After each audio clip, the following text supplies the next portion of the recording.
بسم الله الرحمن الرحيم الحمد لله رب العالمين وأفضل الصلاة وأتم التسليم على سيدنا محمد وعلى آله وصحبه أجمعين أحبتي في الله أحييكم بتحية الإسلام فالسلام عليكم ورحمة الله تعالى وبركاته. Chers frères et chères sœurs, ravis de vous retrouver dans votre émission qui même me suivent, dans laquelle nous allons découvrir une nouvelle thématique que j'ai intitulée l'islam de A à Z. Alors, tout simplement, il s'agit de découvrir un certain nombre de vocabulaires, de terminologies en rapport avec la religion musulmane ou même parfois d'autres religions, pourquoi pas, afin de mieux approfondir nos connaissances et de mieux connaître notre religion, parce que l'homme est toujours l'ennemi de ce qu'il ignore, alors qu'il apprécie souvent ce qu'il connaît. Al-insanu adou ma yajhal wa yuhibbu ma ya'lam. Fal-insanu la budda an yata'allama dinahu, et qui est bien entendu la toute première injonction et la première manière d'adorer Allah subhanahu wa ta'ala, c'est lis au nom de ton Seigneur qui a créé. Lis, enseigne-toi, instruis-toi, et donc prends connaissance de ce qui est important, comme le dit le Coran. Fa'lam annahu la ilaha illallah. Donc cette émission, cette thématique qui consiste à développer toutes les lettres, les terminologies commençant par les lettres de l'alphabet, on parle bien entendu de l'alphabet latin, donc A, B, C, D, E, F, mais on en profitera aussi pour découvrir aussi cet alphabet arabe dans lequel nous allons pouvoir, Inch'Allah, approfondir nos connaissances dans la religion. Car l'arabe est essentiellement une matière islamique, comme le dit beaucoup de savants. Al-arabiyyatu maddatun shar'iyya. Fa-awwalu kalimatin, première terminologie, c'est le terme Allah. Bien entendu, Allah, c'est le nom de notre Créateur, Allah subhanahu wa ta'ala, c'est notre adoré, c'est l'être adoré, puisque le mot aliha, du verbe aliha, signifie vénérer par amour. C'est une adoration, c'est l'être adoré. Allah donc signifie l'être adoré. L'être adoré, bien entendu, qui est donc le fait de vénérer par amour. Il est donc notre Créateur incréé, incommensurable et inimaginable, puisque le Coran nous dit « Laysa kamithlihi shay'un huwa as-sami'ul basir ». Rien ne lui est comparable, Dieu est incommensurable, est inimaginable et transcende le temps et l'espace et toute forme de nos imaginations.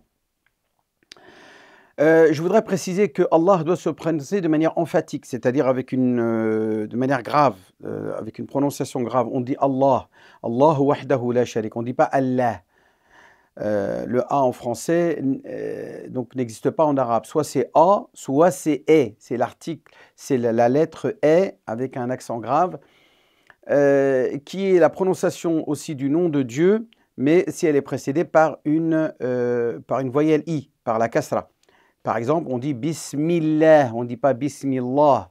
Voilà pour expliquer. Si elle est précédée par le I, on prononcera de manière adoucie, c'est-à-dire muraqqaqa. On dira Bismillah. Mais si elle est citée dès le début, Allah, ou précédée par un A ou un O, on dira Huwallahu. Huwallahu, on ne dit pas Huwallahu. D'accord. Très important, la manière de prononcer ce nom, qui est le nom d'Allah subhanahu wa ta'ala, notamment quand nous faisons notre prière, nous levons nos mains au ciel, au-dessus de nos épaules, pour prononcer la formule glorificatrice qui consiste à dire Allahu Akbar. Dieu est le plus grand. Le A aussi est une lettre qui nous permet de découvrir l'expression attribut. Qu'est-ce que attribut? Ce sont tout simplement ces adjectifs, ces qualificatifs, ces épithètes qui décrivent Allah subhanahu wa ta'ala, notre Créateur Allah subhanahu wa ta'ala. Donc Allah subhanahu wa ta'ala est doté de sifat, de asma wa sifat. Mais bien entendu, il est strictement interdit d'inventer à Dieu des attributs. Par exemple, certains vont dire qu'Allah est éternel. Dieu n'est pas, comme le dit dans un film, Dieu l'éternel. Quand on parle des 10 commandements, on dit Dieu l'éternel. Dieu transcendant le temps n'est pas dans l'éternité. Nous sommes concernés par l'éternité, nous sommes éternels. Nous sommes des créatures éternelles au paradis ou en enfer. Khalidina fiha fil jannati ou fil nar. Donc le khulud hiya lil bashar. Amma Allah azza wa jalla huwa al-awwalu, il s'est décrit comme étant le premier et le dernier, wal akhiru. Donc là encore une fois des attributs qui commencent par la lettre A, et donc il est très important de se limiter à la description que Dieu fait de lui-même dans le Coran et dans la Sunna authentique de notre prophète bien-aimé Muhammad sallallahu alayhi wa sallam. Donc c'est une divinité pleine de compassion, de miséricorde envers ses créatures. Cette qualité est essentielle dans notre Créateur, Allah subhanahu wa ta'ala. Aussi, il y a le mot amana. Dans le Coran, Dieu dit « Inna aradna al-amanata ala as-samawati wal-ardi wal-jibal » Nous avons proposé, exposé le dépôt aux cieux, à la terre et aux montagnes. Elles ont refusé de l'assumer, elles l'ont même craint. وَأَشْفَقْنَ مِنْهَا وَحَمَلَهَا الْإِنسَانِ Et c'est l'homme qui va assumer de porter cette amana, c'est-à-dire le choix entre faire le bien ou le mal. Seuls les humains et les djinns sont concernés par cette amana. Et Dieu dans le Coran nous parle de ce dépôt en disant et nous imposant et nous exigeant de la restituer à leurs propriétaires. Inna Allaha ya'murukum an tu'addu al-amanati ila ahliha. Nous dit Allah subhanahu wa ta'ala, Dieu vous ordonne de restituer la amana à leurs propriétaires. Ce verset-là a été révélé dans le cadre de la restitution des clés de la porte de la Kaaba à la famille des Bani Shayba qui en étaient les dépositaires depuis des siècles. Et c'est pour cela que le Coran a imposé au prophète et à ses compagnons de restituer cette clé aux Bani Shayba. A comme Aïd al-Adha ou Aïd al-Fitr. Alors, Aïd, c'est Aïd. Aïd, en vrai, ça se prononce Aïd, qui veut dire ce qui revient tous les ans. C'est la fête religieuse, c'est la célébration de la rupture, de la fin du Ramadan et la célébration du sacrifice. La célébration de la fête du sacrifice, qui est bien entendu deux fêtes essentielles de la Ummah de notre prophète bien-aimé Muhammad sallallahu alayhi wa sallam. Et il n'y en a aucune autre qui peut prétendre être Eid à part ces deux fêtes, Eid al-Fitr ou Eid al-Adha.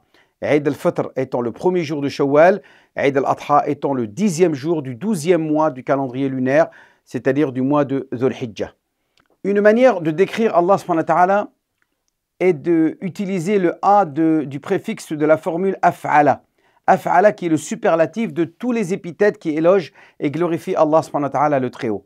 Donc, bien entendu, vous connaissez très bien celui que l'on utilise dans la prière, Akbar, mais qui est normalement le superlatif de l'attribut Kabir, un des noms de Dieu, le Très-Haut, le très grand, Al-Kabir, wa huwa al-A'zam, le plus immense. Mais il est, Allah subhanahu wa ta'ala, aussi le plus généreux, Al-Akram. Allah subhanahu wa ta'ala, notre créateur, est Akbar, plus grand, Afdal, meilleur, Akram, plus généreux, Ahsan, plus noble, A'zam, plus immense, Aqwa, plus fort, Ahab, plus aimé, A'lam, plus savant, Anfa', plus utile, A'la, plus haut, Arham, plus miséricordieux, A'az, plus glorieux, Aghna, plus riche, Abar, plus même à être obéi, et bien entendu Ar'af, c'est-à-dire plus affectueux. Donc Allah subhanahu wa ta'ala peut être décrit de manière superlative en utilisant ses noms et attributs. Avec le A, nous avons aussi le mot ascétisme, qui est une doctrine morale ou philosophique axée sur l'ascèse.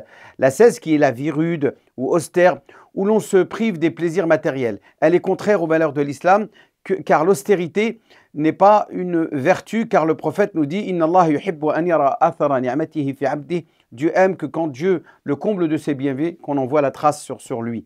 Donc il n'est pas question de se priver de ce qu'Allah nous a accordé. Aussi, avec le A, nous avons les expressions apôtres qui sont aussi les compagnons de Jésus, mais aussi on peut l'utiliser pour nos compagnons à nous, les sahaba du prophète Muhammad sallallahu alayhi wa sallam, que donc utiliser le mot apôtre. Ascension est le voyage vers le ciel de notre prophète bien-aimé sur le dos de cet animal ailé, un cheval ailé qu'on appelait Al-Buraq, et Al-Mi'raj ila as-samawati al-ula, aux 7 cieux, après avoir accompli ce voyage nocturne entre la Mecque et Jérusalem, Al-Isra. Donc nous avons Al-Isra, le voyage nocturne, et l'ascension qui est Al-Mi'raj. Voilà, ça sera tout pour la lettre A, et en espérant qu'elle vous aura été utile et que vous aurez appris beaucoup de choses en ce jour béni, et en vous souhaitant, Inch'Allah, une bonne continuation. Wassalamu alaikum wa rahmatullahi ta'ala wa barakatuh.